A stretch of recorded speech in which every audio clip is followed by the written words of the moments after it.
everyone. So now we move on to the Virgo Ascendant. For you, Saturn is in the 4th house and it is the lord of your 5th and 6th house. So again, this is for Virgo Ascendant people. I know a lot of you are joining a moment later, so I just want to make sure you know which ascendant this is. So in this case, in this case, your tapasya is to build a home. Okay, your tapasya is to fulfill your responsibilities towards your home, towards your mother, towards your motherland. And your 5th house deals with children, and usually you make a home to for your children, and it changes when you're working on this, on your responsibility towards your home and your mother and all. Your whole routine life changes. There's a lot of hard work, but there are siddhis to be gained, and there are rewards and accomplishments you will get. The story that I remember is of Pandavas in Khandavasta. Pandavas have been given this absolute inhabitable land. One part of it is very barren, nothing can grow.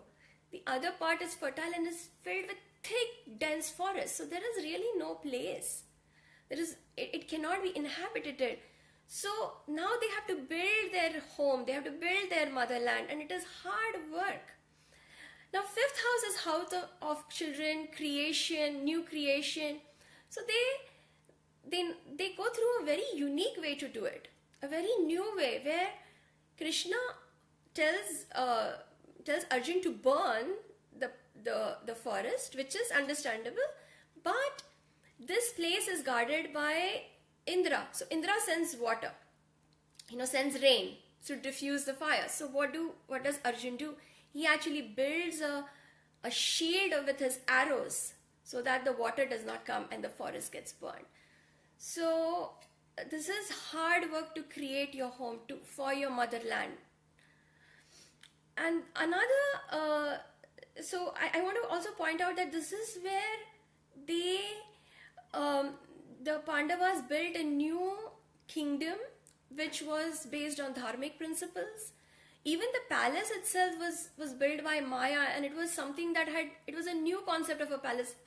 People had never seen such a palace. It had so many illusionary features. It was a completely new thing. And here also the Pandavas gave birth to their children. So again, the 5th house comes into play. The other image that I think of Saturn in 4th in Sagittarius is Mother India. The scene where Nutan, she puts herself to the yoke so that her children can plow the land. Mere desh ki dharti, that is what this feeling is, where you do tremendous tapasya, tremendous hard work for your home, for your motherland. And in doing so, Nutan inspires the entire village to stay back and, to live in that motherland of theirs. So this is what Saturn in 4th is. The tarot card I picked here, it shows some of the difficulties that come with Saturn in 4th. And that is, here you see that there is Bhishma, Pitamaha Bhishma, and he is receiving the arrows by his dearest Arjun. And actually, Bhishma here is welcoming it because he knows that these are the arrows of his dearest. What a great warrior his dearest great-grandson is. But Arjun is feeling this tremendous guilt. Now, in many ways, Kunti was a very stern mother, because she had to keep all the discipline. But Pitamaha was the one who would pamper Arjuna. He was his greatest cheerleader. He would bring him sweets. He was this very loving, beloved person in Arjuna's life. But it is necessary for Bhishma to come down in the Mahabharata war, because without defeating Bhishma, it is not possible to build this kingdom, bring this kingdom of dharma. So this is something that has to be done. So there is pain, but it is something that needs to be done.